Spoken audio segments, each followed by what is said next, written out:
एक ही कहते थे कि गर्दन से प्यारा गांव मेरा, दिल से प्यारा देश, देश की रक्षा करना ही मेरा उद्देश्य। उन्होंने बस इतना कहकर ही मुझे बोला था कि इतने से मैं सब कुछ समझ जाना। जब हमें पता चला कि उनको गोली लगी, उनको लेकर आए, तब तो शायद हमारे पैरों तले से जमीन खिसक गई थी। एक किसान का बेटा और एक छोटे से गांव से गया हुआ बेटा आज देश में अपना नाम कर गया और गांव गुगरेखेड़ी का नाम भी रोशन कर गया, क्योंकि पूरे निमाड़ में छा गया।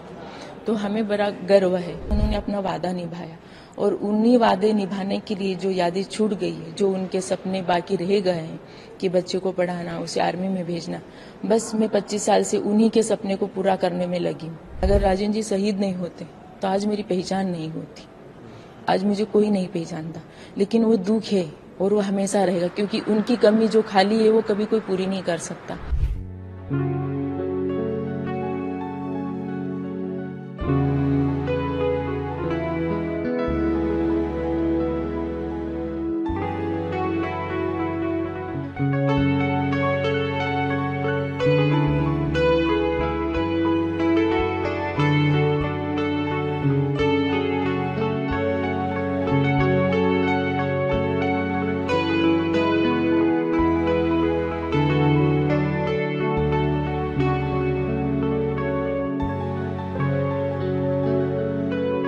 प्रतिभा राजेंद्र यादव।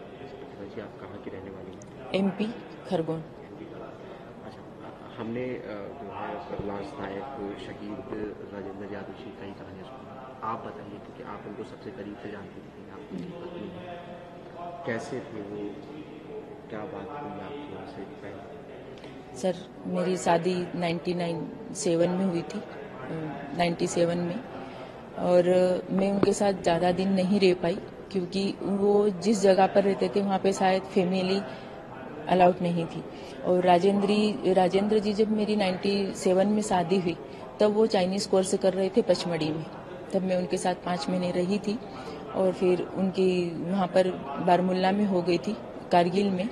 जब वो कारगिल युद्ध से पहले घर आए थे 1999 में, तब वो 2 महीने की छुट्टी खत्म करके ड्यूटी ज्वाइन कर 13 तारीख को जाना था उनको, 13 मई को, और उससे 3 दिन पहले उनको पता चला कि वो पापा बनने वाले हैं और 3 दिन बाद उनको ड्यूटी ज्वाइन करनी पड़ी। तब वो जाते समय मुझसे एक ही बात बोल कर गए थे कि मैं जा रहा हूँ और अपना ध्यान रखना और बच्चे का भी। बच्चा हो तो उसे सेना में जरूर भेजना, क्योंकि मेरा सपना है। और मैं वापस कैसे आऊँगा ये मुझे नहीं पता, क्योंकि मैंने वर्दी ही पहनी है।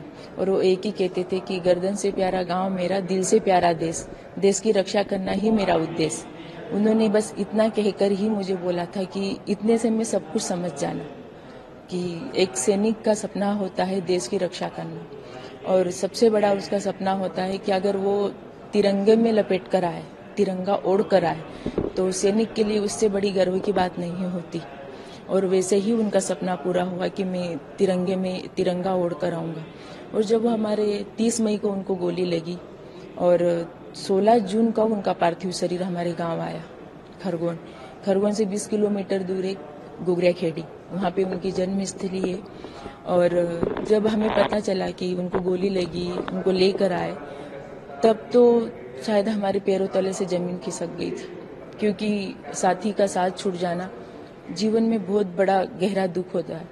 लेकिन जब पूरी सेना के साथ, सम्मान के साथ, पूरी प्रशासनिक सेवानिवृत्त थे, जो कलेक्टर, एसपी जो सेवा दे रहे थे वहाँ पे, जब सारे लोग आए, जब सेना से जवान गए, उनको जब पूरी ससम्मान के साथ सम्मान मिला, तब गांव के लोगों से भी मैं सुन रही थी कि एक किसान का बेटा और एक छोटे से गांव से गया हुआ बेटा आज देश में अपना नाम कर गया और गांव गुगरेखेड़ी का नाम भी रोशन कर गया, क्योंकि पूरे निमाड़ में छा गया। तो हमें बड़ा गर्व है कि हमारे देश का, हमारे गांव का बेटा शहीद हुआ है। तब ये सुनकर लगता था कि ठीक है, शहीद हुए हैं वो, लेकिन ये 25 साल का अंतराल एक बड़ी कहानी छोड़कर जाता है। लेकिन जब हम सुनते हैं उनके बारे में, जब मैंने सारी चीजें देखी, तो दुख तो अपनी जगह है, क्योंकि तकलीफ होती है। एक आज पिता का साया बच्चे के ऊपर से छूट जाना, ये बहुत बड़ा गहरा जख्म होता है। लेकिन जब भी हम उनके बारे में सुनते हैं कि वो कहते थे कि गर्दन से प्यारा गांव है मेरा और दिल से प्यारा देश, तो उसी तरह उन्होंने अपना वादा निभाया और उन्हीं वादे निभाने के लिए जो यादें छूट गई है, जो उनके सपने बाकी रह गए हैं कि बच्चे को पढ़ाना, उसे आर्मी में भेजना, बस मैं 25 साल से उन्हीं के सपने को पूरा करने में लगी हूँ कि उनकी बेटी भी आज 29/11/99 को 25 साल की हो जाएगी। तो मैं भी उन्हीं के सपने को पूरा करने में लगी हूँ कि उसका एसएसबी में सिलेक्शन हो जाए और वो भी आर्मी में जाए। अभी बेटी तैयारी कर रही है? जी, बेटी का मास्टर्स चल रहा है और वो भी एसएसबी की तैयारी कर रही है। अब वो भी आर्मी में आना चाहती है? जी। अब जिस तरीके से आपने बताया है सब, आप कब पता लगा कि उनको जो है गोली लग गई है और ये सब हो गया है? 16 जून को। 16 जून को? जी, उनको 30 मई को गोली लगी थी, 30 मई 99 को। लेकिन हमें 16 जून को जब पता चला, जब इनकी पार्थिव शरीर को लेकर आए, तब सुबह पेपर में आया था कि खरगोन के गुगराखेड़ी गांव के राजेंद्र जी शहीद हो गए और उनका पार्थिव शरीर ला रहे हैं। उससे पहले हमें नहीं पता था। जी, अखबार पढ़ के भी, और दूसरा ये भी था कि पहले इतना सोशल मीडिया का कुछ था नहीं, तो और जब न्यूज भी इतना 1-2 चैनल ही होंगे तो ज्यादा पता भी नहीं चला। लेकिन तभी हमें 16 जून को पता चला, 15 दिन बाद। एक लड़ाई उन्होंने लड़ी, फिर उसके बाद 16 जून के बाद एक लड़ाई आपने लड़ी अकेले, बेटी को बड़ा करना, उसको सब कुछ सिखाना पढ़ाना, कितना मुश्किल रहा? जी, मुश्किल तो बहुत रहा, क्योंकि एक पिता के बिना बच्चे को बड़ा करना, वो एक ये होता है कि जब बोला जाता है शादी होती है कि अर्धांगिनी, ये आधा अंग, जब शरीर का आधा अंग अगर दूर चला जाता है तो व्यक्ति आधा अधूरा हो जाता है।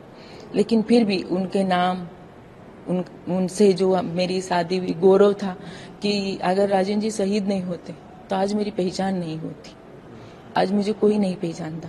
लेकिन वो दुख है और वो हमेशा रहेगा, क्योंकि उनकी कमी जो खाली है वो कभी कोई पूरी नहीं कर सकता। लेकिन जो उन्होंने देश के लिए अपना सर्वोच्च बलिदान दिया, और उनकी जो मेरे लिए शिक्षा थी, क्योंकि मेरी शादी को 2 ही साल हुए थे और हम 2 साल में 6 महीने साथ में रहे थे, तो ज्यादा मैं जान भी नहीं पाई थी। लेकिन फिर भी उन्होंने इन 2 शब्दों में मुझे बहुत कुछ बता दिया कि मेरे लिए देश सर्वोपरि है, मातृभूमि की रक्षा करना ये मेरा कर्तव्य है। और उन्होंने जब शादी होती, उन्होंने एक ही बात बताई थी कि जब शादी होती है फौजी से तो उनकी पत्नी को तैयार रहना चाहिए और माता पिता को भी तैयार रहना चाहिए कि जब उनके बेटे को सेना में भर्ती हुए, तब से कि कभी भी कुछ भी हो सकता है, क्योंकि वो ऐसी जगह पर है कि देश की रक्षा करने के लिए ही आज अगर 140 करोड़ अगर जनता चैन से सो रही है तो हर सैनिक की ही वजह से सो रही है। वो चाहती हैं कि आपकी बेटी भी सेना में जाए? जी बिल्कुल, मैं भी चाहती हूँ कि मेरी बेटी मेघा राजेंद्र यादव सेना में जाए और अपने पापा के अधूरे सपने को पूरा करे, जो उसकी पापा की ख्वाहिशें थी जो अधूरी रह गई है वो पूरा करे। टाइगर हिल उन्होंने जीती, तो उन्होंने जीता, क्या ख्वाहिश है आर्मी की अधूरी रह गई उनकी? यही थी कि बस मैं सेना के लिए जो भी कुछ अच्छा हो पाए मैं वो अच्छा करूंगा, क्योंकि वो शांति सेना में श्रीलंका भी गए थे, तो उनको पहली भी गोली लगी थी तो क्रॉस होकर निकल गई थी जब शादी नहीं हुई थी उसके पहले। लेकिन वो यही चाहते थे कि मैं जितना भी, अगर मेरा पूरा भी बलिदान हो जाए, मैं सेना के लिए ही समर्पित हूँ, और उन्होंने वो